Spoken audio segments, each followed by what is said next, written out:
2:41 a.m. The network is silent. That is not a metaphor.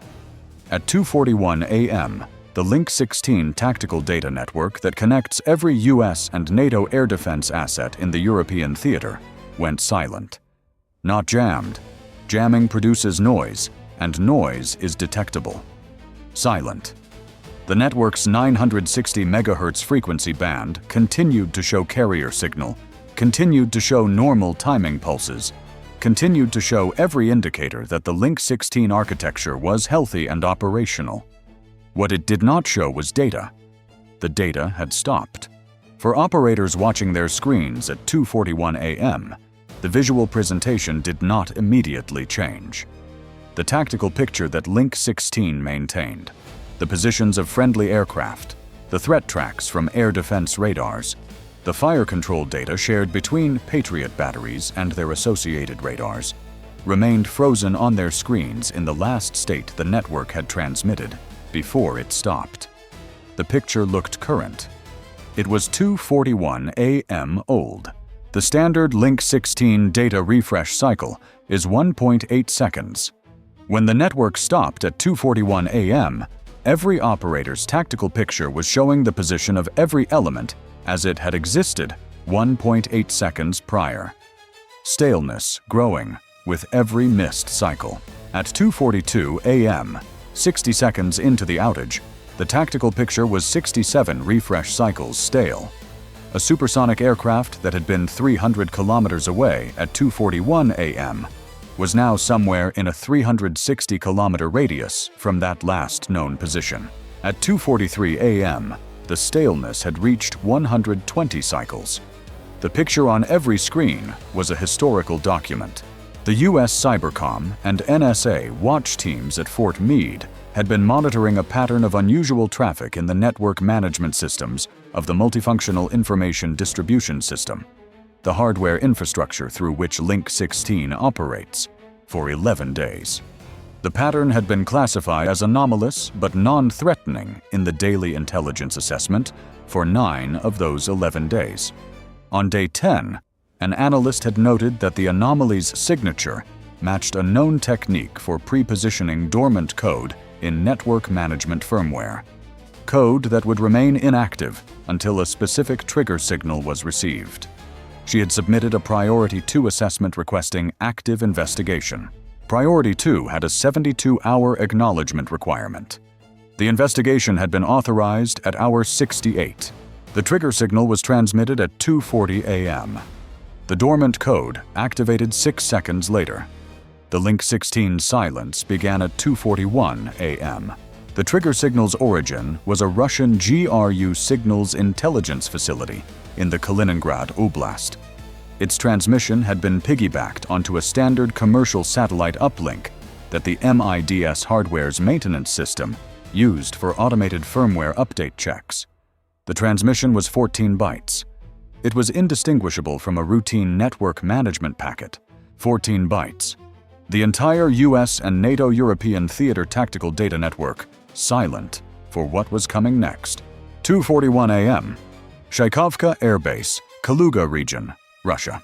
The 2 MiG-31K aircraft had been on ground alert since 1:58 a.m. Their Kh-47M2 Kinzhal weapons had been loaded and their guidance systems initialized. The crews had received their targeting update at 2:38 a.m., 3 minutes before the Link 16 outage triggered. Through the standard mission briefing channel, they had not been told about the cyber operation. They had been given a launch window, 2:49 a.m. The reason for the specific window was above their operational briefing level. At 2:49 a.m., 8 minutes after the Link 16 silence began, both aircraft rolled down Shaykovka's runway. 8 minutes. The calculation had been specific. 8 minutes was the assessed time required for the Link 16 outage to fully propagate through the defensive architecture's situational awareness. For operators to confirm the outage was real, initiate backup procedures, and begin rebuilding their tactical picture through alternative data sources. Before that rebuilding was complete, the defensive network would be operating on degraded data. Degraded data produced degraded firing solutions. Degraded firing solutions reduced intercept probability. The Kinzhal would arrive before the picture was fully restored. 2:41 a.m. Ramstein Air Base, Germany. USAF Air Operations Center. The duty watch officer had been monitoring the Link 16 status indicators at 2:41 a.m. when the data freeze occurred. His first response was the standard protocol for a suspected network fault. Check the MIDS terminal status. Check the ground station uplinks. Check the theater-wide connectivity log. All three showed normal hardware status. The network was not failing. It was stopped. He escalated to priority 1 at 2:42 a.m., 60 seconds after the freeze. The escalation initiated the backup communications protocol, reversion to HF radio data links, UHF voice coordination, and satellite-based tactical data sharing through the Joint Tactical Information Distribution Systems backup architecture. The JTIDS backup architecture had a data refresh cycle of 8.7 seconds, compared to Link 16's 1.8 seconds. It covered approximately 60% of Link 16's geographic range. It had never been the primary operational network in a live engagement. At 2:44 a.m., the duty officer's communications with the USCYBERCOM watch team at Fort Meade produced the preliminary assessment: deliberate network disruption, probable adversary cyber operation, active investigation underway, estimated restoration timeline unknown. Unknown timeline. The MiG-31Ks had been airborne for 3 minutes. The Patriot battery at Ramstein's northern perimeter defense position, one of 6 Patriot batteries in Germany that were the primary terminal defense against Kinzhal attack profiles, had been operating on Link 16 data for its tactical picture. At 2:41 a.m., its fire control radar continued operating independently. The AN/MPQ-65 did not require Link 16 to see its own radar returns. What it lost was the correlated picture from the broader air defense network. The E-3 Sentry AWACS tracks, the F-35A radar tracks from the 4 aircraft on CAP at altitude, the data shared from the 6 other Patriot batteries in the theater that together formed the early warning chain that told each individual battery what was inbound before it appeared on their own radar. Without Link 16, each Patriot battery was operating on its own organic radar. A detection range of approximately 110 kilometers against a low-flying target and 200 kilometers against a higher altitude approach. The Kinzhal's approach profile from the northeast, at altitudes between 8,000 and 15,000 meters during its terminal glide phase, fell within the Patriot radar's own detection range. But the Kinzhal would appear on the battery's organic radar approximately 3 to 4 minutes before impact, compared to the 12 to 18 minutes of warning that the correlated Link 16 picture would have provided. 3 to 4 minutes. The Patriot's engagement sequence from cold detection to interceptor away required approximately 90 seconds for a high-confidence track. 3 to 4 minutes provided 2 engagement attempts. 12 to 18 minutes had provided 5 to 7. At 2:47 a.m., 6 minutes into the Link 16 outage, the JTIDS backup architecture came partially online.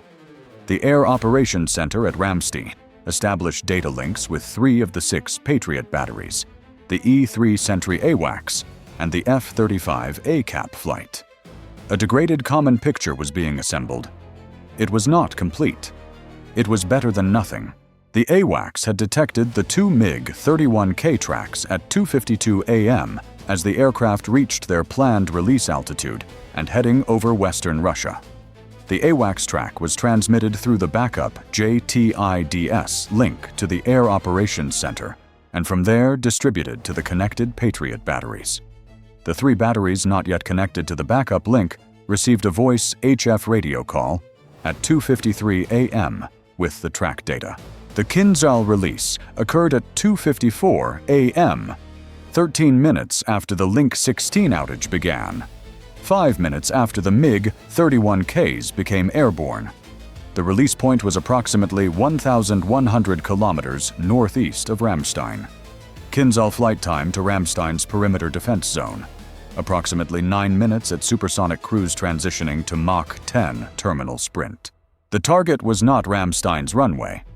The target was the underground command bunker housing the Air Operations Center, the facility from which every U.S. air operation in the European theater was coordinated, whose hardening had been designed to survive conventional weapons, but whose geographic location was fixed, known, and had been in the Russian targeting database since the facility was constructed. 9 minutes from release to impact. With 12 to 18 minutes of warning, the Patriot battery network would have processed 5 to 7 engagement attempts across the target's approach corridor. With the degraded backup picture and 3 to 4 minutes of organic radar detection at the final battery positions, the network would process 2 to 3. The E-3 AWACS had the best track on the 2 Kinzhal weapons from its position at altitude over Germany. It transmitted the tracks through the backup JTIDS link beginning at 2:54 a.m., simultaneously with the release. The data update rate through JTIDS was 8.7 seconds per cycle versus the 1.8 seconds Link 16 would have provided. At Mach 10, 8.7 seconds of track latency meant the weapon's actual position was approximately 26 kilometers further along its trajectory than the displayed position on any operator's screen. 26 kilometers of position error at terminal sprint, against a target where the engagement geometry window was already compressed by the outage-induced warning reduction. The first Patriot battery on the inbound track's approach vector, positioned northeast of Frankfurt, acquired the first Kinzhal on its organic radar at 2:57 a.m. Track Alpha 1, bearing 047, range 180 kilometers, altitude 12,000 meters, speed Mach 7 and decreasing. Classification: high confidence, hypersonic ballistic track. The battery generated its first firing solution in 88 seconds. The SM-3 equivalent engagement, PAC-3 MSE, was not the correct weapon for a target at 12,000 meters altitude. That altitude band required the JTIDS geometry, but the nearest JTIDS battery was in Poland, was passed to the JTIDS battery 340 kilometers east through the partially restored JTIDS link. The JTIDS battery received the track data at 2:58 a.m. and generated its own engagement solution. The JTIDS engagement geometry from Poland against a track descending toward the Frankfurt-Ramstein corridor was at the outer boundary of the JTIDS lateral intercept envelope. Probability per shot at that geometry, modeled at 49%. 2 JTIDS interceptors were committed against track Alpha 1 at 2:59 a.m. The first interceptor reached the intercept point at 3:02 a.m. The Kinzhal had begun its terminal maneuvering sequence, the same lateral displacement capability that had been observed in the Black Sea engagement, up to 40 degrees off projected trajectory in the final 60 seconds. The first JTIDS interceptor missed by 3.4 kilometers. The second interceptor had been launched on a modified trajectory that incorporated the first miss data. It reached the second intercept point at 3:02 a.m. The second JTIDS interceptor achieved a proximity detonation, not a direct hit, but a proximity fuse activation within 14 meters of the Kinzhal's airframe. The fragment pattern from the JTIDS interceptor's warhead crossed the Kinzhal's trajectory. Multiple fragment impacts on the Kinzhal's airframe. The guidance section was disrupted. The weapon's terminal maneuvering stopped. Its trajectory continued on the post-disruption heading. The disrupted Kinzhal was still supersonic. It was still on a trajectory that intersected Ramstein's defense perimeter. The trajectory had shifted by approximately 22 degrees from the original programmed target point as a result of the fragment impacts and the guidance disruption. The Patriot PAC-3 MSE battery at Ramstein's perimeter acquired the disrupted track at 3:02 a.m. Range: 41 kilometers. Speed: Mach 4.8, decelerating. The disrupted guidance meant the weapon was not maneuvering. It was flying a ballistic coast on its disrupted heading. A non-maneuvering target at Mach 4.8 at 41 kilometers range is a difficult intercept target for PAC-3 MSE because of the closing speed. But it is a significantly easier target than a maneuvering Kinzhal at Mach 10. The engagement probability for PAC-3 MSE against a non-maneuvering supersonic target at that range and speed was modeled at 74%. 2 PAC-3 MSE were committed. The first achieved intercept at 3:03 a.m. Track Alpha 1 was neutralized. The 22-degree trajectory shift from the guidance disruption meant the neutralized weapons fragments and debris were falling outside the Ramstein perimeter on open farmland northeast of the base. Track Alpha 2, the second Kinzhal, had been processed simultaneously by the air defense network throughout the engagement. The THAAD battery in Poland had committed 2 interceptors against Alpha 2 as well. Both missed. Alpha 2 had executed a more aggressive terminal maneuver sequence that the THAAD's engagement geometry from the lateral angle was unable to compensate for. The first Patriot battery on Alpha 2's approach vector had expended 2 PAC-3 MSE in terminal phase engagements. One achieved proximity detonation, disrupting Alpha 2's guidance in the same way as Alpha 1. The second PAC-3 intercepted the disrupted Alpha 2 at 3:04 a.m. Both Kinzhals were neutralized. Neither had impacted their designated target. But the engagement had exposed 3 specific quantifiable effects of the Link 16 outage on the engagement's outcome. First, the warning time reduction from 18 minutes to approximately 9 minutes had eliminated 5 of the planned 7 engagement opportunities, forcing the entire engagement to be completed in the final 3 attempts per track. A 49% THAAD shot, followed by a proximity detonation, followed by a PAC-3 MSE intercept. A 3-attempt sequence that succeeded because all 3 worked together, not because any individual shot had high probability. Second, the 26-kilometer position error from the JTIDS 8.7-second update cycle versus Link 16's 1.8-second cycle had reduced the THAAD's engagement probability from its optimal 64% to the 49% that the degraded picture produced. Third, the proximity detonation rather than a direct hit, attributable to the reduced solution quality in the degraded data environment, had required the PAC-3 to make a third intercept that would not have been necessary if the THAAD had achieved a direct hit. The 3 effects had not changed the outcome.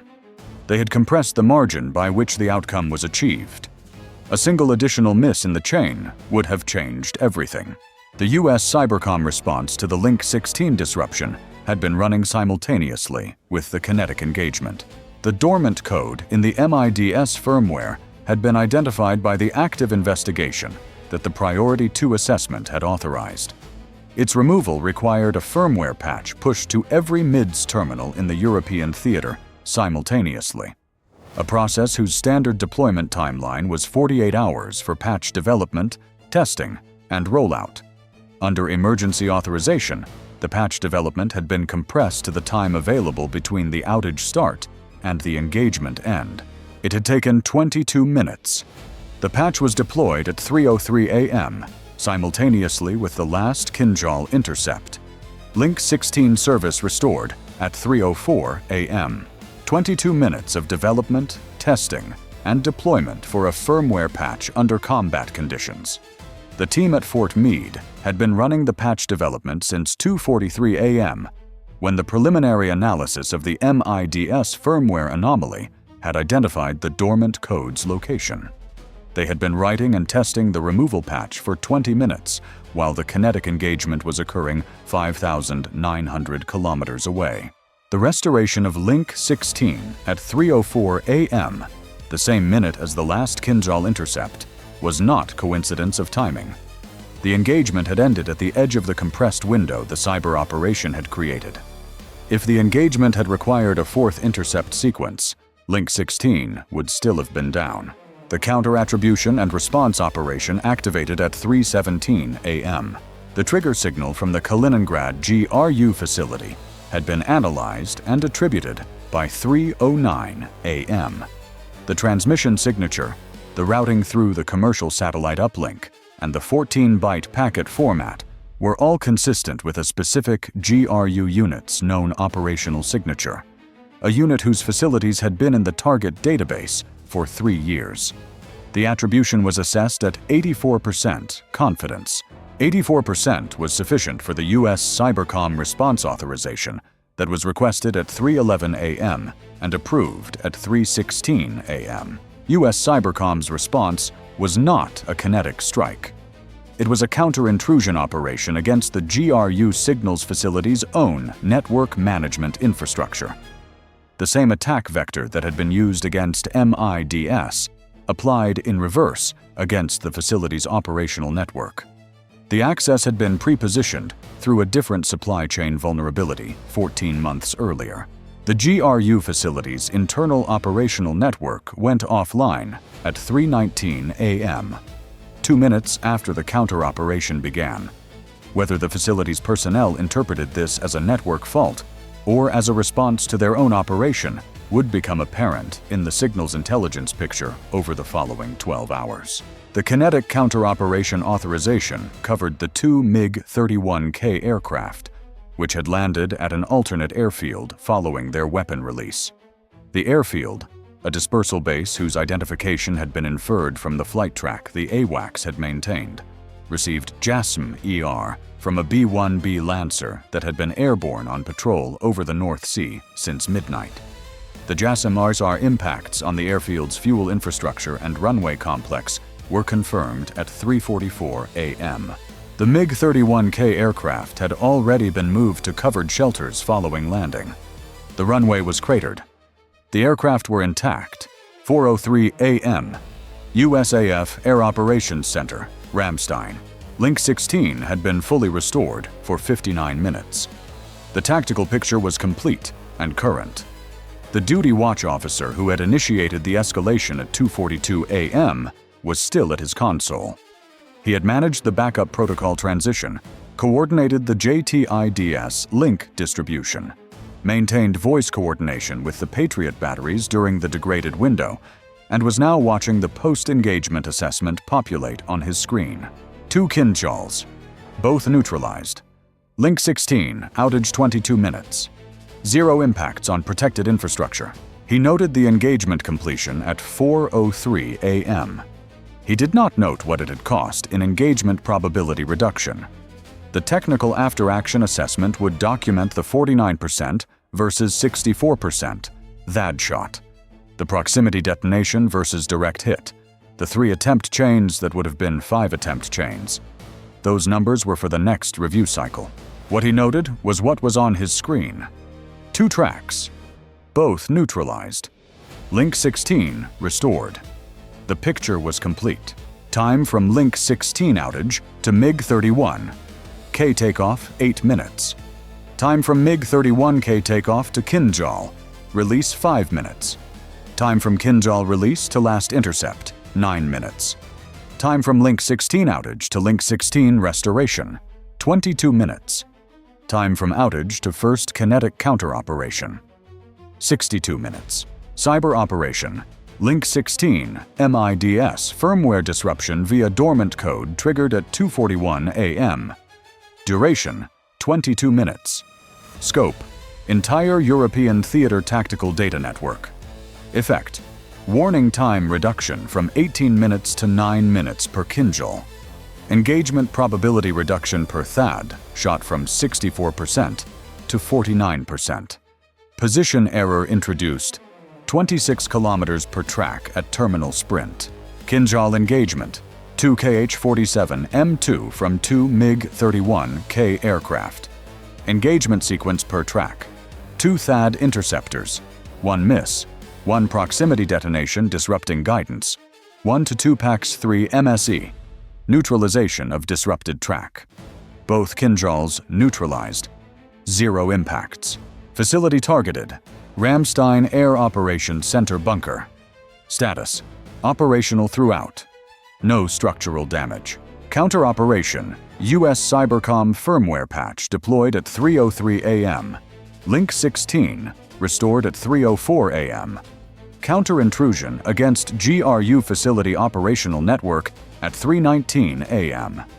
JASSM-ER against MiG-31, K Dispersal Airfield at 3:44 a.m. U.S. personnel, 0 injured or killed. Engagement conducted entirely through automated and remote systems. Total engagement cost, including interceptors and counter-operation, $380 million. The 14-byte trigger signal had cost $380 million in defensive response and had compressed the engagement margin from a comfortable 5 to 7 attempt sequence to a 3-attempt chain, where one additional miss anywhere in the chain would have changed the outcome. 14 bytes. The entire calculation of the engagement's outcome margin. The USCYBERCOM priority assessment system had a categorization for the dormant code threat that had been identified 11 days earlier. It had been assigned Priority 2. The priority category's description read, "Anomalous behavior with potential for operational impact, requiring investigation within 72 hours." The investigation had been authorized at hour 68. The engagement had occurred at hour 276. The priority assessment criteria would be reviewed. The review had already been requested by the Deputy Commander of USCYBERCOM at 3:21 a.m., 12 minutes after the counter-intrusion was complete. The review would produce a recommendation. The recommendation would go through the standard processing cycle. The next dormant code would be identified before it was triggered, or it would not. The 14-byte packet had made that the question.